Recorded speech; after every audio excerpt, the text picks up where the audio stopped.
بسم اللہ الرحمن الرحیم۔ خوش رہنے اور خوش رکھنے والوں کو آسیہ کامل کی طرف سے محبتوں بھرا سلام قبول ہو۔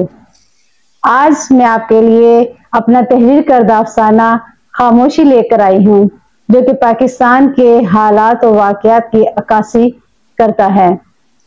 میرے افسانے کا عنوان ہے خاموشی۔ وہ بڑے اطمینان سے سر جھکائے کیش کاؤنٹر پر اپنی باری کے انتظار میں کھڑی تھی۔ ایک دم شور شرابہ شروع ہو گیا، زوردار آوازوں کے ساتھ دکانوں کے شٹر گرنا شروع ہو گئے۔ وہ بھی جلدی سے مارکیٹ سے نکلی اور حالات کی سنگینی کا ادراک کرتے ہوئے گھر کی طرف گاڑی دوڑانے لگی۔ بے ہنگم ٹریفک میں وہ بری طرح پھنس چکی تھی۔ خوف کے سرسراتے سائے اس کے وجود کو لپیٹ میں لے چکے تھے۔ جلاؤ، گھیراؤ اور پتھراؤ نے اس کو سوچنے سمجھنے سے عاری کر دیا تھا۔ جب وہ گھر سے مارکیٹ کی طرف جا رہی تھی تو سب کچھ معمول کے مطابق تھا۔ ایک سیاسی لیڈر کی گرفتاری پر جمود زدہ ماحول یکلخت دنگا فساد کا منظر پیش کرنے لگا۔ چھین کر لیں گے آزادی، تیرا باپ بھی دے گا آزادی کے فلک شگاف نعرے اس کی سماعتوں سے ٹکرا رہے تھے۔ جلتی ہوئی گاڑیاں، زخمی بھاگتے سپاہی، ملک کی سالمیت اور وقار کی علامتوں کو مسمار کرتا ہوا وحشی ہجوم اس ملک کی بنیادیں ہلا رہا تھا۔ حیرانگی اور سراسیمگی میں اس کی آنکھیں تاریخ کے اوراق پلٹ رہی تھیں۔ 1947 اسی شہر میں کی فضائیں ملنے والی آزادی کے نغمے سنا رہی تھیں۔ سینے پر گولی کھائیں گے، پاکستان بنائیں گے کا جذباتی نعرہ بچے، جوان، بوڑھے، مرد و زن کے جذبہ حریت کو کوہ ہمالیہ سے بھی زیادہ بلند کر رہا تھا۔ اس جذبے کے آگے کوئی نہ ٹھہر سکا۔ ہم آزاد ہو گئے، ہم نے گھر بنا لیا۔ 1965 اسی جذبے کے پاسباں اندھا دھند ملک دشمن کی سرحد کی طرف دوڑ رہے تھے۔ کسی کے ہاتھ میں اسلحہ تھا تو کسی کے ہاتھ میں ڈنڈا، اور کوئی خالی ہاتھ مکہ لہراتا دشمن فوج کو شکست دینے کے لیے اپنی فوج کے ہمراہ BRB نہر کے ساتھ صف آرا ہو رہے تھے۔ گھر کے پروانوں نے نئی تاریخ رقم کر دی، جبکہ خاکی وردی کو اپنے خون سے امر کرنے والوں کی پوری قوم مقروض ہو گئی۔ 2023 خاکی وردی نفرت کا علم بنا کر لہرائی جا رہی تھی۔ نفرت، انتقام اور ہوس اقتدار کا جذبہ جنوں آگ اور خون کی ہولی کھیل رہا تھا۔ دکھ کی تیز چبھن نے اس کی روح کو بھی تار تار کر دیا۔ پھٹی پھٹی آنکھیں ساکت ہو گئیں، تاریخ کے اوراق گم ہو گئے اور حالت حاضرہ کی دہشت نے اس کو پتھر بنا دیا۔ موبائل کی مسلسل بجتی رنگ پر اس کے بے جان وجود نے پھریری لی اور اس نے جھپٹ کر فون کو کان سے لگایا۔ دوسری طرف اس کے گھر والوں کی آوازیں سنائی دی، جو اس کے لیے فکر مند ہو رہے تھے۔ ماما آپ کدھر ہیں؟ بیٹی چیخ چیخ کر پوچھ رہی تھی۔ ماما سے کہو اپنی لوکیشن سینڈ کریں، بیٹے کی گھبرائی ہوئی آواز سنائی دی۔ جب دیکھو بازار جا رہی ہیں، ملک میں آگ لگی ہوئی ہے اور تمہاری ماں کو بس شاپنگ کرنا ہے۔ فکر میں ڈوبی ایک اور آواز سنائی دی۔ ماما کدھر ہیں؟ میں آپ کو لینے آ رہا ہوں۔ بیٹے نے اپنی بہن سے موبائل چھین کر اس سے مخاطب ہوا۔ اس نے بڑی مشکل سے اپنی لوکیشن سینڈ کی۔ 1947 آزادی کا تمغہ سینے پر سجائے اس کی دادی اپنے سہاگ کی خون سے لت پت لاش کے نیچے اپنے بچوں کو چھپا کر آگ و خون کا سفر طے کر کے اپنے آزاد گھر پہنچی۔ 2023 بھی ایسا ہی منظر پیش کر رہا تھا۔ وہ کیسے اپنی جلتی گاڑی کو چھوڑ کر خون ریز ہنگاموں سے گزر کر اپنے بیٹے کے ساتھ گھر پہنچی۔ فرق صرف اتنا تھا کہ 1947 میں آزاد گھر کا درس سکھانے والی ماں کامیاب رہی، اور وہ تاریخ و مطالعہ پاکستان پڑھانے والی شکست خوردہ ماں اپنے بچوں سے نظریں ملانے سے گھبرا رہی تھی۔ یہ ہے وہ وطن جس کے آپ قصیدے پڑھتی ہیں، یہ ہے وہ آزادی جہاں پر کسی کی جان و مال محفوظ نہیں، جرم کوئی اور کرے، سزا کوئی اور اٹھائے، جب جس کا دل چاہا لوگوں کی املاک کو آگ لگائے، توڑے پھوڑے قبضہ کرے۔ یہ ملک ہے یا ان طاقتوروں کی خریدی ہوئی زمین کا ٹکڑا جس میں ہم کیڑے مکوڑوں کی طرح زندگی گزار رہے ہیں؟ اس کی اولاد اس پر چیخ رہی تھی۔ کچھ بلوائی سڑکوں پر تھے تو کچھ گھروں کی چار دیواری میں میری پاک سرزمین کو اجاڑنے کے لیے تیار بیٹھے تھے۔ آگ لگائیں اس آزادی کو، اور انگریزوں کے ملک میں ہی چلتے ہیں، ہمیں وہی غلامی قبول ہے، بچے باغی لہجے میں بولے جا رہے تھے۔ ایسا نہیں کہتے، اس ملک نے ہمیں بہت کچھ دیا ہے، پتہ نہیں اس ملک کو کون تباہ کر رہا ہے۔ بے بس کمزور آواز میں اس کے شوہر نے اپنے بیٹے کو سمجھانا چاہا۔ خاموشی، اس نے کہا۔ خاموشی؟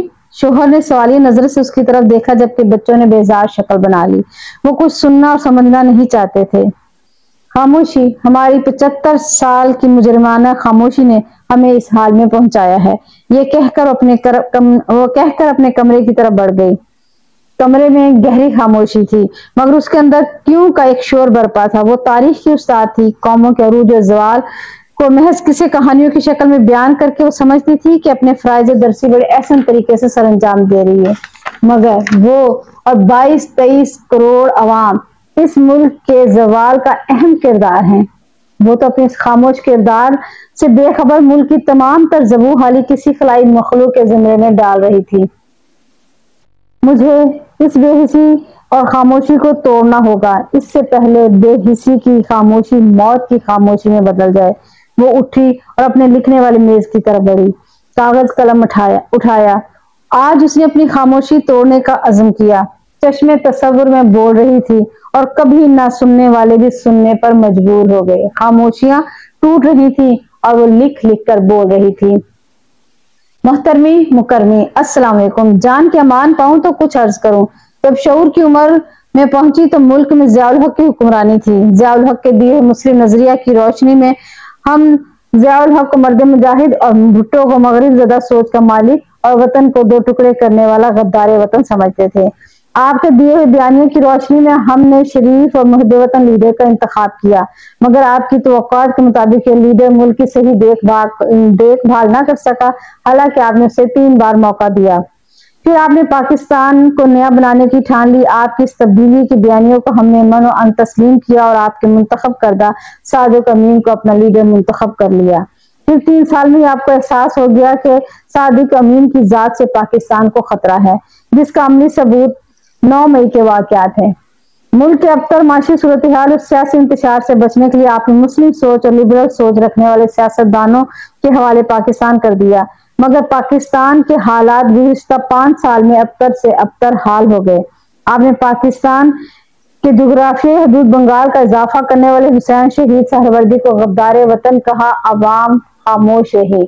آپ نے ایٹمی پاور کو ملک میں متعارف کرانے والے کو غدار وطن کہا، عوام خاموش رہی۔ حتیٰ کہ آپ نے مادر ملت کو بھی غدار وطن کہا، عوام خاموش رہی، مگر کب تک؟ جناب اعلیٰ، اس خاموشی کے پیچھے سنگین طوفان جنم لے رہا ہے۔ اس طوفان کے نتائج اس بار عوام کو نہیں بھگتنا ہوں گے، بلکہ اس بار آپ کی ذات نشانہ بنے گی۔ پاکستان رہے نہ رہے، یہاں کی عوام اسی طرح معاشی اور سماجی استحصال کا شکار رہے گی، مگر آپ کیا کریں گے؟ ایسٹ انڈیا کمپنی کے پاس تو اپنی سرزمین تھی، وہ یہاں کی عوام پر حکمرانی کر کے واپس اپنے وطن کو لوٹ گئے، مگر آپ کہاں جائیں گے؟ کیا آپ نے پچھلے سربراہوں کی طرح کسی دور سرزمین پر جزیرہ لے لیا ہے یا کسی امیر ملک میں کوئی محل لے لیا ہے؟ اگر نہیں لیا تو سوچیں، اگر لے ہی لیا تو آپ کے جانثاروں کا ایک قبیلہ ہے، اس کا بھی کوئی انتظام کیا ہے؟ اگر نہیں کیا تو سوچیں، سربراہوں کے فیصلے سے متنفر عوام آپ کے قبیلہ کے عام لوگوں کو نفرت انگیز انتقام کا نشانہ نہ بنا لے، مشرقی پاکستان کی طرح۔ جناب اعلیٰ، ایک وقت تھا کہ سڑک کے کنارے یا کسی بازار میں کھڑا آپ کا جانثار سپاہی نظر آتا تو ہم مسکرا کر محبت سے اس کو دیکھتے، ہماری ہر اٹھنے والی نظر اس کو محبت سے سیلوٹ کرتی، مگر آج ان پر صرف تعصب بھری نظر اٹھتی ہے۔ لمحہ فکریہ تو یہ ہے کہ اب عوام بلا خوف و خطر ان سپاہیوں کو کھڑا کرنے والوں کو اپنے غصے اور نفرت کا پیغام دے رہے ہیں۔ ایسی نفرت تو برصغیر کی عوام نے انگریز کے سپاہیوں سے کی تھی، یا پھر مشرقی پاکستان میں اس نفرت کا سامنا ان جانثاروں کو کرنا پڑا۔ ہم پاکستان سے محبت کرنے والے ایک بار پھر خوفزدہ ہو گئے ہیں کہ اب کون سا حصہ ہماری روح سے الگ ہوگا۔ میرے جیسے بہت سے پاکستانیوں کا یقین اب بھی یہی ہے کہ وطن عزیز پر قربان ہونے والے سپاہیوں کا سربراہ نفرت کے استعارے کو بدل سکتا ہے۔ اگر آپ انصاف کا ترازو پکڑ لیں اور اس کے دونوں پلڑوں پر ایک طرف نااہل کرپٹ سیاستدان رکھ لیں اور دوسری طرف ان کو جنہوں نے میرا ملک ان کے حوالے کیا، جس کا پلڑا بھاری ہو اس کو پہلے سزا دیں اور پھر باقیوں کو سزا سب کو دیں۔ اگر سزاؤں میں بھی آپ نے انتخاب کیا تو اب عوام آپ کے غیر منصفانہ اور جانبدارانہ انصاف کو نہیں مانے گی۔ ہم جیسی عوام کی اکثریت چوروں کو پالنے اور ڈاکوؤں کے حوالے ملک کرنے والے کو اپنا بڑا مجرم سمجھتے ہیں۔ زبان خلق کو نکارہ خدا سمجھیں۔ تاریخ نے موقع دیا ہے، آپ منصف بن کر پاکستان کی تعمیر نو کریں، آپ حق کے ساتھ کھڑے ہو جائیں، ہمیشہ کی طرح ہمارے جان و مال آپ پر قربان۔ والسلام، بولتے انسان۔ اپنی اس تحریر کو لفافے میں ڈال کر وہ کوریئر آفس پہنچ گئی۔ لفافے پر لکھے پتے کو پڑھ کر کاؤنٹر پر بیٹھے شخص نے اس پر نظر ڈالی۔ اس نظر میں ایک پیغام تھا۔ وہ زیر لب مسکرائی کیونکہ یہ نظر خاموش نہیں، کچھ بول رہی تھی۔ لفافہ پیامبر کو دیکھ کر وہ گاڑی کی طرف بڑھی۔ اس کا ہر قدم آواز پیدا کر رہا تھا۔ اس کی چال میں فخر کا تناؤ اور قدموں میں آزادی کی دھمک تھی۔ وہ گاڑی میں بیٹھی، فاخرانہ انداز میں گھر کی طرف روانہ ہو گئی۔ حسب عادت گاڑی کا ریڈیو چلایا۔ ایک کے بعد ایک پکڑ دھکڑ کی خبروں اور لاتعلقی کے بیانوں نے اس کے بولتے وجود پر خوف کا جالا پھینکا۔ خاموشی نے گاڑی کا دروازہ کھٹکھٹایا۔ اس نے گھبرا کر ریڈیو کی نوب گھمائی۔ دوسری طرف کوئی بول رہا تھا، قسم ہے زمانے کی، بے شک انسان خسارے میں ہے، مگر وہ لوگ نہیں جو ایمان لائے، نیک عمل کیے اور حق پر قائم رہنے اور صبر کی تلقین کی۔ بہت شکریہ۔ میں آپ کی آراء اور مشورے کا اور مثبت تنقید کا انتظار کروں گی۔ اپنا بہت سارا خیال رکھیں۔ فی امان اللہ۔